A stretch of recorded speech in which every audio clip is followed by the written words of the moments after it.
종말의 한 현상입니다. 주님이 예언하신 종말의 때가 이렇게 될 것이다. 그 중에 인상 깊은 것이 나 때문에 너희들이 고난을 받게 될 것이고 끌려가게 될 것이고 매를 맞게 될 것이다.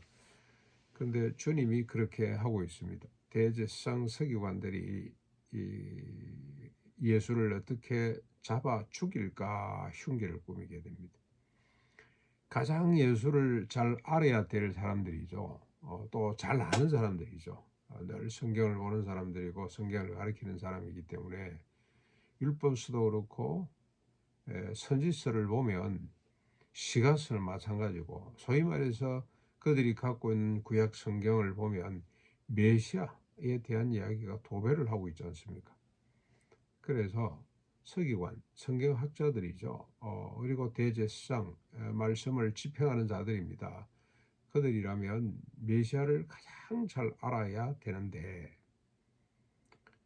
죽일 방도를 지금 찾고 있습니다. 모순 중의 모순입니다. 왜 이런가를 우리 깊이 묵상을 좀 했으면 좋겠습니다. 오늘 하루 종일 시간 되실 때마다 왜 저들이 가장 예수를 잘 알아야 될 사람들이 가장 예수를 배척하는가, 죽일 흉계를 꾸미는가. 그 우리 윤영대 씨 이야기가 생각납니다. 김현장, 대한민국의 가장 실력 있는 법조인들을 모아놨는데 김현장은 사람을 변호하는 것이 아니고 공작하는 데라면서요. 공작. 어느 사람이 힘 있는 사람인지 힘 있는 사람에게 어떻게 이권을 챙겨줘 가지고 어떻게 자신들이 이권을 챙길 것인지. 그런데 그 힘이 무지막지합니다. 그냥 계속해서 고지에 선 사람들의 특징이라고 생각을 합니다. 중심부를 지향하는 사람들의 특징이죠. 이미 그들은 고지와 중심부를 차지했기 때문에 조금이라도 이 자기의 고지와 중심부에 걸림이 되는 사람은 용납할 수가 없어요. 제거해야 됩니다. 부정해 버려야 됩니다. 왜 그러냐? 좀 더 거슬러 올라가면 자기가 자기를 위해서 살 수밖에 없기 때문에. 솔로몬의 고백입니다. 그 아버지 얘기로 조금 더 거슬러 올라가면은 부패하고 타락이기 때문에, 어머니 태중에 조성될 때부터 죄인으로 조성이 됐기 때문에 그렇게 살 수밖에 없는 거죠. 좀 더 거슬러 올라가면 하나님만큼 높아지고자 하는 인간의 욕망, 사탄 마귀의 유혹에 빠져서 아담이 범죄한 것 때문에 인간은 이렇게 살 수밖에 없다는 겁니다. 여기에서 벗어날 자 아무도 없습니다. 대제사장 서기관들은 인간을 대표하는 사람들이라고 이렇게 보시면 될 것 같습니다. 인간이 지향하는 정점에 있는 인간들이 가장 추앙하는 자들, 이런 자들은 예수 그리스도를 인정할 수가 없습니다. 반대로 3절부터 9절까지 기가 찬 한 여인이 또 등장합니다. 대제사장 서기관들은 이러고 있는데 이름도 빛도 없는 아무도 주목하지 않는 한 여인의 행적이 소개됩니다. 3절로 9절까지 예수께서 베다니 나병 환자 시몬의 집에 식사하실 때 요한은 그 죽었다가 다시 살아난 나사로 집이라고 이렇게 소개를 하고 있습니다만, 아마 그 조금 연구해 볼 필요가 있고요.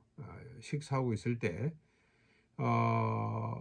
값비싼 한 여인이 요한복음 12장 13절에 보면 나사로와 마르다의 동생 마리아라고 이렇게 소개가 되고 있습니다. 그 여인이 값비싼 향유 한 나들을 깨뜨려서 예수의 머리에 부었습니다. 발에도 붓고요. 그리고 자기 머리털로 닦아주기도 하고. 이를 지켜보던 어떤 사람이 요한복음 12장에 보면은 가룟 유다라고 이렇게 지적을 하고 있는데, 가룟 유다가, 그리고 그를 또 이래 지지하는 사람들이 향유를 팔아 가난한 자들을 돕지 그 비싼 향유를 허비하느냐고 그 여자를 책망합니다. 이게 무슨 뜻이겠습니까? 조금 전이잖아요. 조금 전도 아니고 며칠 전에 예수님께서 부자 청년에게 네 소유를 팔아, 다 팔합니다. 다 팔아. 네가 율법대로 잘 살았다고? 그런데 너에게 한 가지 결정적으로 부족한 것이 있는데 네 소유를 다 팔아 가난한 자들에게 주고 나를 쫓으라. 그러면 하늘에서 보화가 내게 있을 것이다. 네가 하나님 나라에 들어가게 될 것이다. 라고 말씀을 하셨잖아요.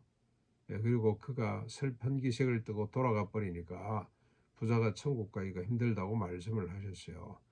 그때 제자들이 너무너무 의아하게 생각하면서 그럼 누가 천국 가겠냐고 질문을 했던 판에 이렇게 비싼 향유를 흡입하고 있는데 흡입한다고 생각을 했겠죠. 근데 예수님이 왜 저러고 계시냐? 모순된 거 아니냐? 조금 전에는 가난한 사람들을 그렇게 생각을 해놔놓고 지금 와서는 저 비싼 향유 300데나리온 된다고 그랬잖아요. 1년 연봉입니다. 연봉. 저 비싼 향유를 저렇게 흡입하는데 아무 소리 안 하고 있죠. 완전히 모순되다. 이율배반적이다.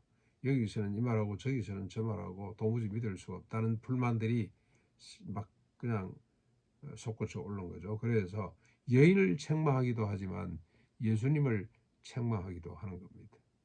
예수님 이거 앞뒤가 맞잖아요. 왜 가만히 있어요? 그랬더니 예수님께서 대답을 합니다. 가만히 두거라. 그가 내게 좋은 일을 하고 있다. 가난한 자들은 항상 너희와 함께 있을 것인데, 예, 그래 맞다. 너희들 말이 맞다. 가난한 자를 돌아보는 것이 맞다. 가난한 자는 언제나 있지만 나는 너희와 함께 하지 못할 것이다. 잠시 후에 내가 떠나야 된다. 이 여인은 힘을 다해 내 장례를 준비하고 있다. 온 천하의 복음이 지나지는 곳에는 이 여인의 아름다운 이 행적이 말하여질 것이다 라고 말씀을 합니다. 자신의 죽음에 대해서 말하는 거죠. 아무리 반복해도 이 예수님의 죽음을 이 제자들은 알아듣지를 못합니다. 인정하지를 못하는 거죠. 왜 자꾸 죽는다는 말씀을 하나. 그러는데 이 여인은 예수의 죽음을 알았습니다. 왜 예수님이 죽으셔야만 하는지 그걸 한 거죠. 여인이 그냥 뭐 어쩌다가 뭐 너무 예수님이 좋아서 그냥 갖다 부었다기보다는 그랬으면 아마 주님께서 이렇게 칭찬하지 않았을 겁니다. 예수님이 왜 죽으셔야만 하는지 인간의 모든 죄를 대속하기 위해서는 반드시 죽음이 필요한데 예수님이 자신과 인류 모두의 죄를 대신 짊어지시고 죽어주시는 것이 너무너무 귀하고 감사해서 자기가 죽지 않고서는 아무것도 안 된다는 것도 알고 있는데 차라리 죽는 것이 더 나은데 예수님이 죽어주시고 너희들이 죽었다. 그리고 3일 만에 부활하시면서 우리를 다시 새롭게 그까지는 잘 믿은지 모르겠습니다만 아무튼 예수님의 죽음이 필요하다는 것 예수님이 죽음이 뭘 의미하는지를 이 여인은 잘 알았습니다. 그래서 너무너무 안타까운 마음으로 또 뭐 이제 부활까지는 잘 안 믿었다고 할지라도 너무너무 안타까운 마음으로 너무 슬픈 마음 그러면서도 감사하는 마음으로 자신의 가장 소중한 이 여인에게 있어서는 재산 목록 1호 아니겠습니까? 1년치 연봉쯤 되면 300데나리온이라는 것은 1년치 연봉쯤 되는 거거든요. 그걸 아낌없이 깨뜨리고 자기 머리털로 그 발을 닦이는 이런 행위를 할 수밖에 없는 이 여인을 주님께서는 칭찬하셨습니다. 네.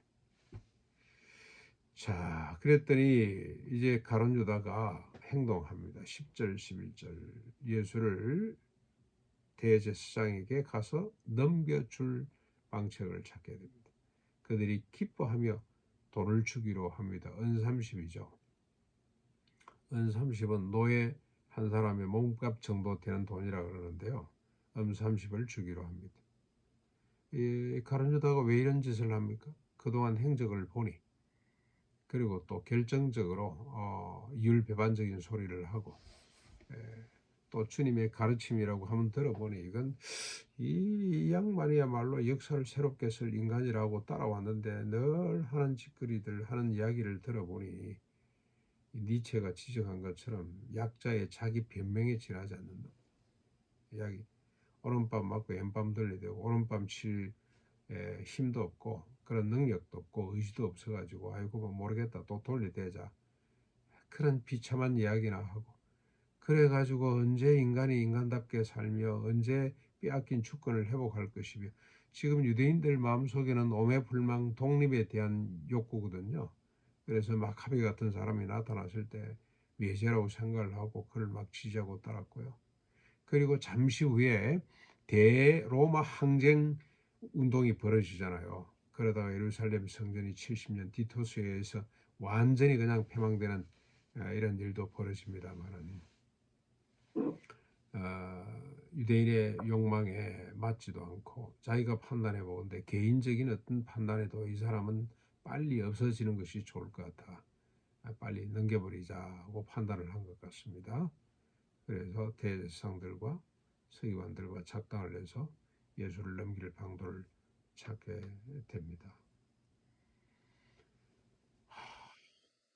마리아처럼, 여기 뭐 이름 밝혀지는 날이었습니다만, 마리아처럼 주님을 진정으로 사랑하는, 십자가 부활로 사랑하는, 십자가로 사랑하고 또 부활로 우리가 영광을 돌리는, 그래서 우리의 가장 소중한 것도 주님을 위해 아낌없이 드릴 수 있는 이런 믿음의 삶을 살아낼 수 있기를 바랍니다.